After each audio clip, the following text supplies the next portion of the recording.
আসসালামু আলাইকুম। আমি হাফিজা জিলা। সবাইকে ওয়েলকাম করছি আমার নতুন একটা ভিডিও দেখার জন্য। আমার আজকের আয়োজন অনেক বেশি সুন্দর একটা পিঠার রেসিপি।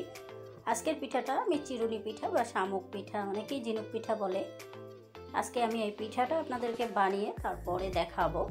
আর এই পিঠাটা অনেক বেশি টেস্টি একটা পিঠা, অনেক বেশি মচমচা হয় এটা। আর এটাকে ইচ্ছা করলে মাসের উপরেও এটাকে সংরক্ষণ করে খাওয়া যাবে। এই পিঠাটা বানানো একদম সহজ। যারা নতুন তারাও কিন্তু একবার দেখলেই বানাতে পারবে পিঠাটা। আর এই পিঠাটা বানানোর জন্য শুরুতেই আমি একটা প্যান চুলোতে দিয়ে দিয়েছি। চুলোর ভিতরে এটা দিয়ে দিলাম আমি 2 কাপ পরিমাণ পানি। এখানে আমি নর্মাল পানি নিয়ে নিয়েছি। এবার আমি স্বাদ মতো লবণ দিয়ে দেব এখানে, কারণ আমাদের যে চালের গুঁড়ো দিয়ে আমি করব, চালের গুঁড়োটাকে সেদ্ধ করে নিতে হবে। একটা ডো তৈরি এখানে আমি দিয়ে দিলাম প্রায় 2.5 কাপের মতো চালের গুঁড়ো। আমার চালের গুঁড়োটা ফ্রোজেন, আপনারা একদম ফ্রেশ বা শুকনো চালের গুঁড়ো দিয়ে ওই পিঠাটা হবে। এবার খুব সুন্দর করে পানির সাথে এই গুঁড়োটাকে মিশিয়ে নেব। এখানে চালের গুঁড়োর পরিমাণ বা পানির পরিমাণ কিন্তু কম বা বেশি লাগতে পারে, কারণ আমার এই চালের গুঁড়োটা কিন্তু ফ্রোজেন, যার জন্য আমার 2.5 কাপের মতোই লেগেছে।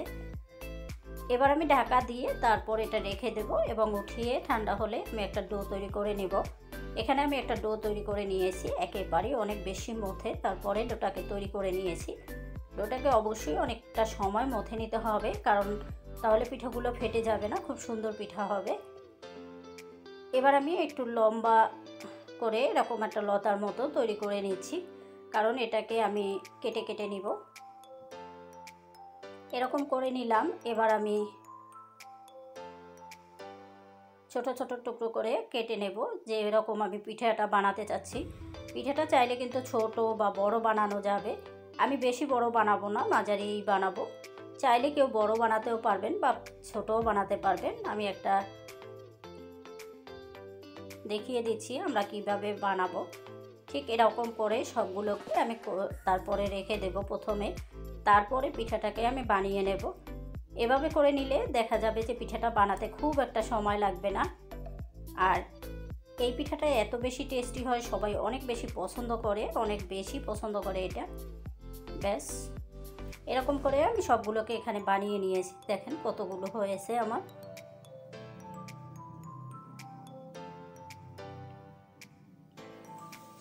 আমি মাঝারি করে বানিয়েছি, আপনারা চাইলে কিন্তু ছোট করেও, এর চেয়ে ছোট করে বানাতে পারবেন, এতে করে পিঠার পরিমাণও বেড়ে যাবে।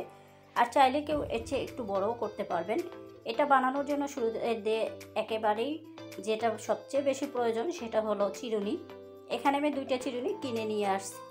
চেষ্টা করবেন নতুন চিরুনি কিনে নেওয়ার জন্য। যদি একান্তই না হয় সেক্ষেত্রে কিন্তু পুরনো চিরুনি গরম পানিতে ফুটিয়ে তারপর নেবেন। এখানে চিরুনিতে আমি একটু হালকা তেল মালিশ করে নিয়েছি, মেখে নিয়েছি। এবার খুব সুন্দর করে বানিয়ে নিলাম একটা পিঠা। দেখেন কত সুন্দর হয়েছে। প্রথমে একটা চিরুনি এভাবে দিয়ে তারপরে তার উপরে পিঠাটা রেখে এভাবে আরেকটা চিরুনি দিয়ে করলেই হবে। দেখেন খুব সুন্দর করে মাথাটা একটু হাত দিয়ে চেপে ঠিক করে দিলেই হবে, হয়ে গেছে।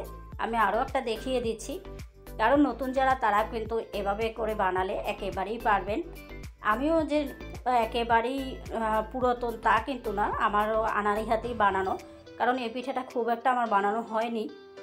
তো আমি যেহেতু পেরেছি তাহলে আপনারা আরও ভালো পারবেন আশা করি। খুব সুন্দর করে এভাবে সবগুলো পিঠে আমি বানিয়ে নেব। এখানে আমি সবগুলো পিঠে বানিয়ে নিয়েছি। দেখেন আমার কত পিঠা হয়েছে, দেখতেও সুন্দর লাগছে। ব্যাস এবার ভাজতে চলে যাবার ভাজার আগে একটা শিরা তৈরি করে নেব। এখানে আমি 1 কাপ পরিমাণ পানি আর 1.5 কাপ পরিমাণ পানি 1 কাপ পরিমাণ গুড় দিয়ে দিয়েছি। আমি শিরাটা গুড় দিয়ে করব, চাইলে চিনি দিয়েও করতে পারবেন। শিরাটাকে আমি অপর চুলায় দিয়ে তারপরে ভাজতে চলে আসছি। পিঠাটা ভাজার জন্য পর্যাপ্ত তেল গরম করে পিঠাগুলো একটা একটা করে দিয়ে দিব। এই পিঠাটা আমি 2বারে ভাজবো, মানে 2বার ভাজবো। একবার মোটামুটি ভেজে তারপর উঠিয়ে নেব, পরে আবার ফাইনালি ভেজে নেব। এতে করে পিঠাটা অনেক বেশি মচমচক হবে আর এটা খেতে ভালো লাগবে। ভাজার ক্ষেত্রে আপনি কম তেলেও এটা ভাজতে পারবেন বা চাইলে একেবারে ডুবো তেলে দিয়েও এটাকে ভাজতে পারবেন, এটা কোনো সমস্যাই না। এবার যতগুলো পিঠা ধরে আমি একবারে দিয়ে দেব, কারণ আমার যেহেতু পিঠার পরিমাণটা একটু বেশি ছিল। আর এটা ভাঙার কোনো চান্স নাই, এটা এমনিতেই থাকবে বেশ খানিকটা, কোনো অসুবিধা হবে না।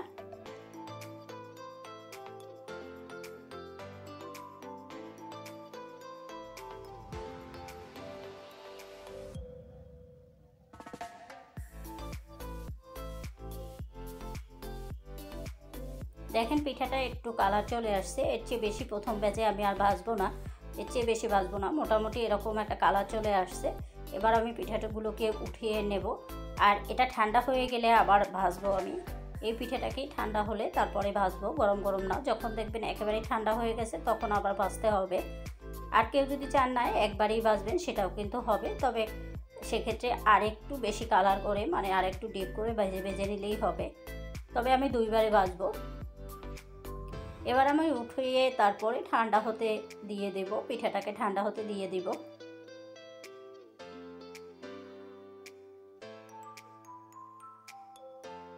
আমার এখানে দেখেন পিঠাগুলো একেবারে ঠান্ডা হয়ে গেছে, অনেকটা সময় আমি রেখে দিয়েছিলাম।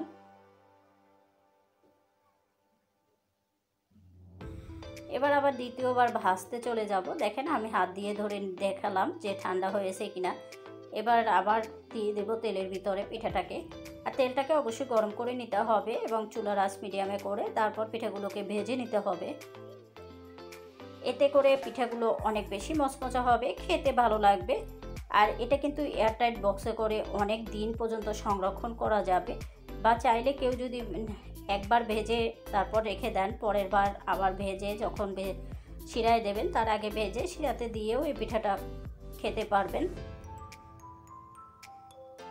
এবার আমি অপেক্ষা করব সুন্দর একটা কালার আসা পর্যন্ত এবং উল্টে পাল্টে সবগুলো পিঠা আমি ভেজে নেব। এবারে আমি অনেকগুলো পিঠা একসঙ্গে দিয়ে দিয়েছি, যেহেতু পিঠাগুলো একবার ভাজা তাই আমি অনেকগুলো পিঠা একসঙ্গে দিয়ে দিয়েছি।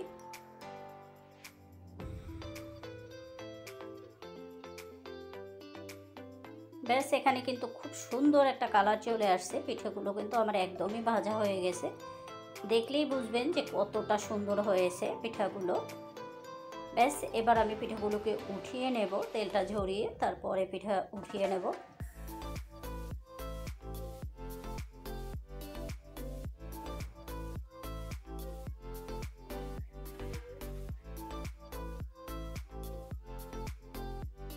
পিঠা উঠিয়ে আমি যে শিরাটা তৈরি করে রেখে দিয়েছিলাম, এখানে শিরাটা কিন্তু আমি গরম অবস্থায় পিঠাগুলোকে দিয়ে দিলাম। এবার একটু নেড়ে চেড়ে তারপরে উঠিয়ে নেব। এই পিঠাটাকে অনেকটা সময় ধরে ভিজিয়ে রাখতে হবে না, এই পিঠাটা অল্পটা সময় রাখলেই হবে। আর শিরাটা কিন্তু একেবারে যে একতার বা দুইতার হবে এমন না, একটু আঠালো টাইপের একটা শিরা হলেই হবে। আঠালো মানে একটু যেভাবে আমরা পিঠার শিরা বানাই সব সময়, ঠিক পিঠাগুলোকে আমি আবার উঠিয়ে নিচ্ছি। যখন প্রায় 5 থেকে 7 মিনিটের মধ্যে তো আমি পিঠাগুলোকে ভিজিয়ে রেখে দিয়েছিলাম, তারপরে আমি এটাকে উঠিয়ে নিচ্ছি।